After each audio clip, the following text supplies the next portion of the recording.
Hello बच्चों, कैसे हैं आप लोग। बच्चों, पिछले वीडियो में हमने ट्रांसफार्मर की एनालिसिस की जब ट्रांसफार्मर पे कोई लोड कनेक्ट नहीं था, जिसको हमने बोला था ट्रांसफार्मर ऑन नो लोड। इस वीडियो में बच्चों हमें ट्रांसफार्मर की एनालिसिस करनी है जब सेकेंडरी साइड जो है वो लोड से कनेक्टेड है, मींस ट्रांसफार्मर ऑन लोड। ठीक है, तो अभी फ़िलहाल हम एक जनरल लोड की बात करेंगे, फिर नेक्स्ट वीडियो में हम डिफरेंट टाइप्स के लोड की एनालिसिस करेंगे। तो यहाँ देखिए बच्चों, मैंने सेकेंडरी साइड को इस बार लोड से कनेक्टेड किया हुआ है, देख रहे हैं आप। तो यहाँ जो बच्चों I2 करंट फ्लो करेगा वो जीरो नहीं होगा। पिछले वाले में ओपन था तो जीरो कर दिया था, इस बार लोड कनेक्टेड है तो I2 की वैल्यू यहाँ जीरो नहीं होगी। और बच्चों, जब ट्रांसफार्मर लोड पे नहीं था, मीन्स जब I2 जीरो था, तो प्राइमरी में जो करंट फ्लो कर रहा था उसकी वैल्यू I0 थी, जिसको हमने नो लोड करंट बोला था। ठीक है, बट अब जब I2 की वैल्यू नॉन जीरो होगी, मीन्स जब आप लोड कनेक्ट कर दोगे ट्रांसफार्मर पे, तो प्राइमरी का करंट बच्चों चेंज हो जाएगा और उसकी वैल्यू क्या होगी इसको पहले ज़रा हम देखते हैं। तो बच्चों, इस वीडियो को ध्यान से सुनिएगा, क्योंकि नेक्स्ट वीडियो में हम इसका फेजर डायग्राम बनाने वाले हैं और वो फेजर डायग्राम आपको तभी समझ में आएगा जब यहाँ जो मैं कॉन्सेप्ट बता रहा हूँ वो आपको समझ में आए। और बच्चों, ये जो वीडियो है बड़ा डाउटफुल है, इसलिए बड़े इत्मीनान से आप पढ़िएगा। अगर नहीं समझ में आए तो एक दो बार रिवर्स करके बिल्कुल ध्यानपूर्वक आप इसको पढ़िएगा। ठीक है, तो स्टार्ट करते हैं बच्चों। अब हुआ क्या कि हमने V1 सप्लाई दिया, करंट फ्लो किया I1, और जिसकी वजह से यहाँ पे EMF इंड्यूस्ड हुआ बच्चों E1 और E2। अब जब आप यहाँ लोड कनेक्ट करोगे बच्चों तो करंट फ्लो करेगा I2। ठीक है, तो ज़रा एक बार फिर से शुरू से आते हैं। करंट फ्लो किया I1 प्राइमरी साइड में, और इस प्राइमरी साइड में जब करंट फ्लो किया तो यहाँ बच्चों एक MMF बना N1 इंटू I1। ठीक है, N1 इंटू I1 जो क्या करेगा, यहाँ पे फ्लक्स इस्टेब्लिश करेगा, और इस फ्लक्स को मैंने नाम दे दिया फाई मेन फ्लक्स। इसको हमने बोला बच्चों मेन फ्लक्स। ठीक है, जो कि प्राइमरी साइड में करंट के फ्लो होने के कारण जो MMF प्रोड्यूस हुआ, उस MMF ने फ्लक्स इस्टेब्लिश किया फाई मेन। अब यहाँ देखिए तो अच्छा, जो फ्लक्स प्रोड्यूस करेगा, ज़रा उसमें देखते हैं किस तरह का फ्लक्स प्रोड्यूस करता है। तो बच्चों देखो, आपने एक कर्ल रूल पढ़ा होगा। जैसे अगर इस कॉइल में करंट का डायरेक्शन ये है, प्राइमरी करंट ऐसे फ्लो कर रहा है बच्चों, तो आप कर्ल रूल से देखो तो इसमें जो फ्लक्स का डायरेक्शन होगा वो बच्चों क्या होगा, वो ऐसे निकलेगा, ऐसे निकल के और फिर क्लोज पाथ बनाता हुआ ऐसे चला जाएगा। तो ये वाला साइड बच्चों क्या हो जाएगा, नॉर्थ। ध्यान से पढ़िएगा इसको, ये नॉर्थ हो जाएगा, और यहाँ देखिए फ्लक्स इंड हो कर रहा है, तो ये वाला पोल क्या हो जाएगा, साउथ। ठीक है, ये पोल नॉर्थ और ये पोल साउथ। भाई एक बार मैं यहाँ फिर से समझा दे रहा हूँ आपको। जैसे मान लिया ये कॉइल है ऐसे, और यहाँ पे वायर ऐसे वाउंड किया गया है, तो देखिए ना आप, जब आप कर्ल रूल लगाओगे तो ये देख रहे हैं ना, थंब जो है वो नॉर्थ का डायरेक्शन देता है। तो ये बच्चों नॉर्थ पोल की तरह एक्ट होगा, और ये साउथ की, क्योंकि फ्लक्स यहाँ से निकलेगा और ऐसे निकलता हुआ यहाँ से इन करेगा, और ये ऐसे होगा। तो जहाँ से निकलता है वो नॉर्थ, और जहाँ इन करता है वहाँ पे क्या हो जाता है, साउथ। तो ये बच्चों नॉर्थ हो गया, और ये वाला इंड क्या हो गया, साउथ हो गया, और फ्लक्स ऐसे कोर से होता हुआ यहाँ पे क्लोज हो रहा है। अब चूँकि ये फ्लक्स सेकेंडरी के साइड भी लिंक हो रहा है, इसलिए यहाँ भी MF इंड्यूस करेगा E2, और जिसके कारण करंट फ्लो करेगा I2, क्योंकि यहाँ पे क्लोज है, सर्किट क्या है, क्लोज है। अब बच्चों, जब ये करंट I2 फ्लो करेगा इस सेकेंडरी कॉइल में, आप देखिए तो I2 का डायरेक्शन ऐसे है, मींस यहाँ जो सेकेंडरी कॉइल इस वाइंडिंग में जो करंट बच्चों फ्लो कर रहा है उसका डायरेक्शन ये है, देख रहे हैं आप, ऐसे है I2 का डायरेक्शन। तो ज़रा यहाँ पे पोल बनाइए तो कहाँ पे नॉर्थ कहाँ पे साउथ बनेगा। यहाँ पे देखिए तो अगर सेकेंडरी में I2 करंट फ्लो कर रहा है बच्चों, और यहाँ नंबर ऑफ टर्न्स N2 है, तो जाहिर सी बात है कि यहाँ भी एक MMF प्रोड्यूस होगा।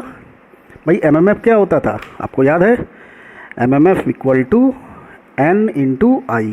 तो देखिए ना, यहाँ पे I2 करंट फ्लो किया और नंबर ऑफ टर्न्स क्या है, N2 है। इसमें नंबर ऑफ टर्न्स क्या है, N2। तो यहाँ एक MMF बनेगा ना, जिसकी वैल्यू क्या होगी, N2 इंटू I2। ठीक, अब जब MMF बना तो जाहिर सी बात है फ्लक्स प्रोड्यूस करेगा। तो सेकेंडरी साइड में एक सेकेंडरी फ्लक्स प्रोड्यूस होता है, और वो जरा देखते हैं कि वो फ्लक्स कैसे प्रोड्यूस होगा बच्चों। देखिए, तो करंट ऐसे फ्लो कर रहा है, देख रहे हैं, वाइंडिंग ऊपर से की गई है, तो इधर देखिए, इधर फ्लक्स निकलेगा। तो ये वाला पोर्शन बच्चों क्या हो जाएगा, नॉर्थ, और ये वाला क्या हो जाएगा बच्चों, साउथ।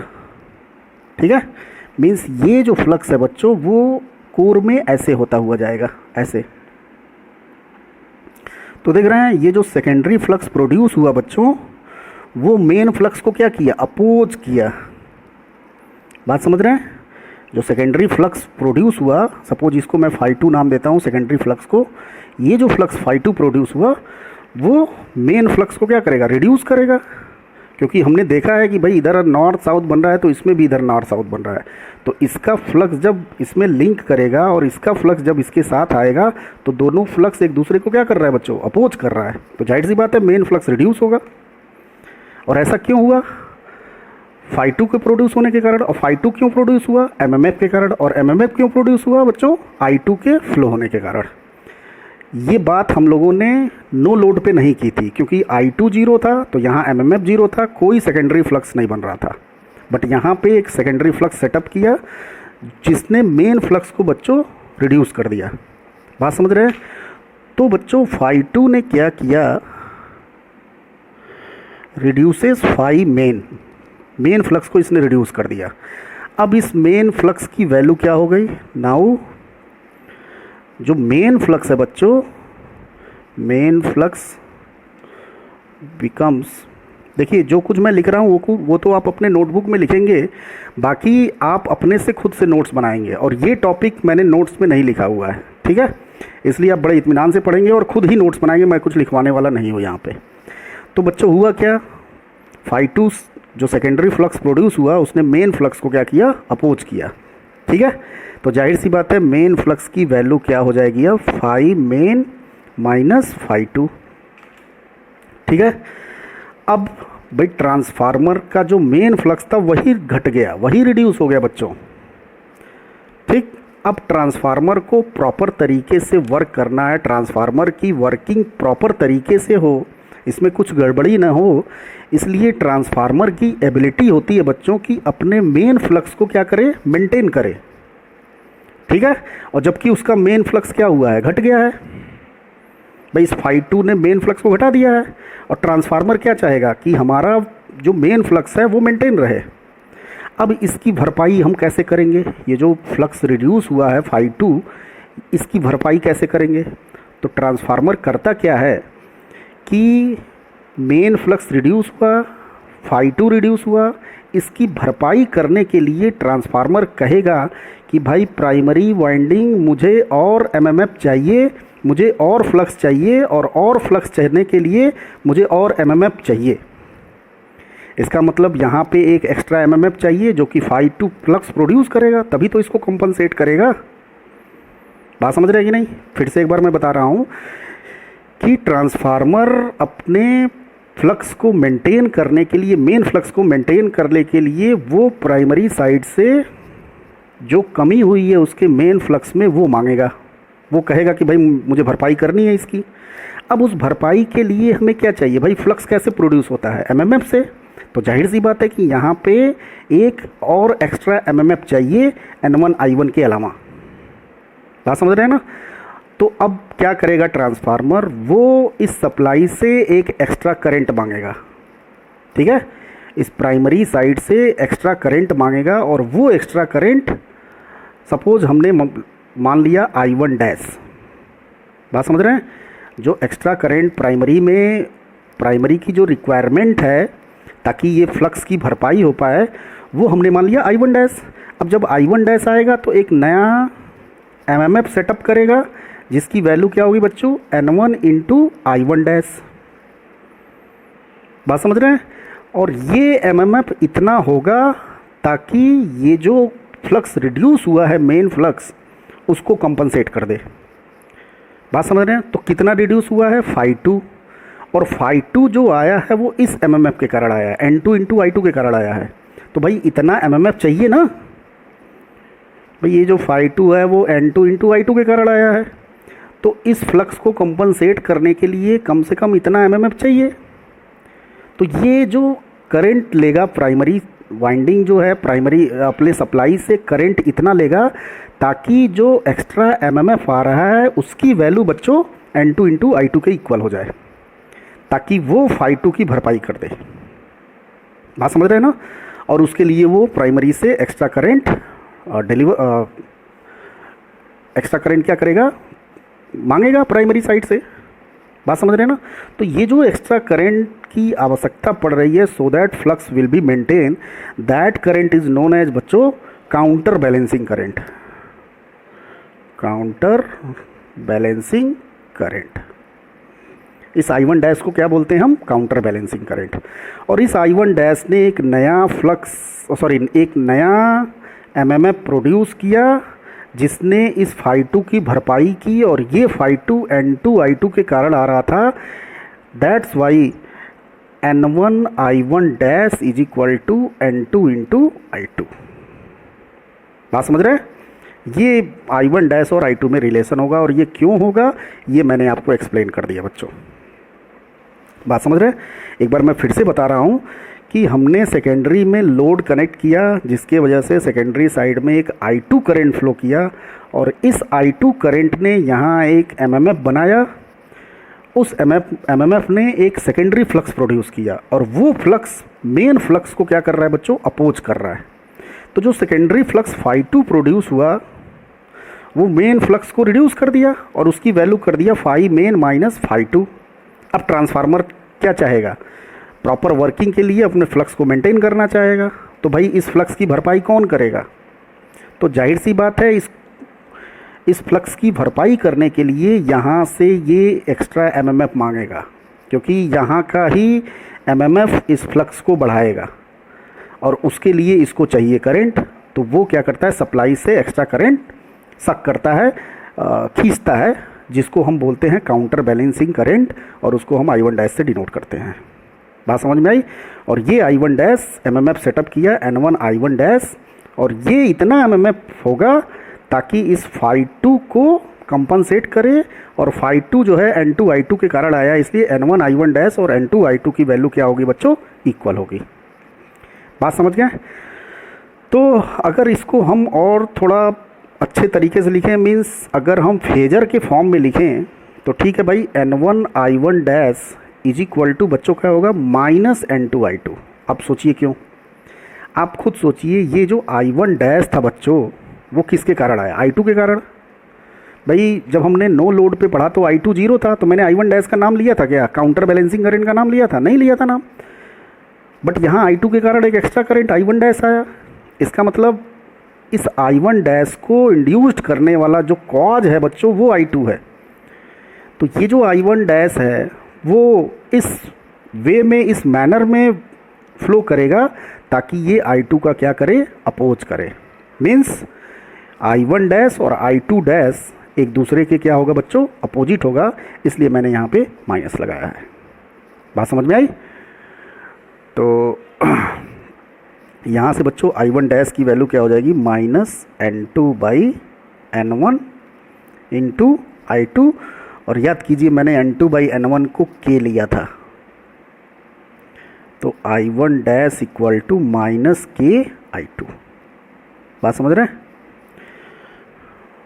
तो ट्रांसफार्मर जब लोड पे होता है तो ये सीन होता है बच्चों, एक एक्स्ट्रा करंट प्राइमरी से फ्लो करता है, this is known as counter balancing current, और वो क्यों फ्लो करता है वो मैंने आपको बता दिया। तो बच्चों अब जो प्राइमरी करंट की वैल्यू होगी वो कितनी हो जाएगी, यहाँ पे देखिए मैं लिख रहा हूँ, जो प्राइमरी करंट होगा, भाई जब लोड नहीं था तो I0 था, बट लोड जैसे ही हमने कनेक्ट कर दिया एक एक्स्ट्रा करंट हमको मिल गया I1 डैश। बात समझ रहे हैं? तो अब इस I1 की वैल्यू बच्चों हो जाएगी I0 प्लस I1 डैश, ठीक है। और ये इन दोनों का फेजर सम होगा, ये आप ध्यान दीजिएगा, फेजर सम। तो ये वीडियो आपको समझ में आना ही आना चाहिए, नहीं समझ में आया एक दो बार रिवर्स करके फिर से पढ़िए। और पता नहीं क्यों मुझे लग रहा है कि एक बार मैं फिर से बता दूं, चलिए मैं फिर से बता ही दे रहा हूं।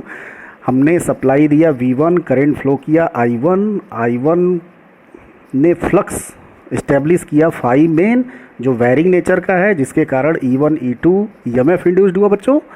और चूँकि सेकेंडरी को हमने क्लोज किया है इसलिए सेकेंडरी में इस बार करंट फ्लो किया I2, और इस I2 ने इस सेकेंडरी वाइंडिंग में फ्लक्स सेटअप किया इसने फाई 2। भाई I2 करंट है और N2 उसको टर्न मिल रहा है, तो N2 इंटू I2 MMF बना, और वो MMF फ्लक्स सेटअप करेगा फाई 2, एक सेकेंडरी फ्लक्स सेटअप करेगा I2 जो कि मेन फ्लक्स को अपोज करेगा। अब वो मैंने आपको समझा दिया इस पोल की मदद से, ठीक है। तो फाई 2 ने मेन फ्लक्स को बच्चों रिड्यूस किया, मेन फ्लक्स रिड्यूस होने के बाद फाई मेन माइनस फाई 2 हो गया।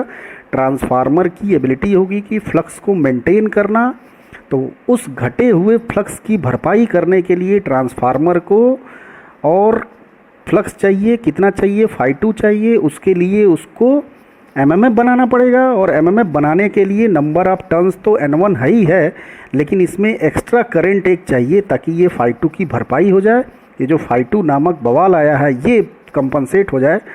तो वो क्या करेगा बच्चों, प्राइमरी से एक्स्ट्रा करंट सक करेगा या खींचेगा, जिसको हम बोलेंगे काउंटर बैलेंसिंग करंट, और इसको हम I1 डैश से डिनोट करेंगे। इसका नाम ये बच्चों काउंटर बैलेंसिंग करंट, इसने इस घटे हुए फ्लक्स को काउंटर कर दिया और हमारे मेन फ्लक्स को बैलेंस कर दिया। That's why this is known as counter balancing current, ठीक है।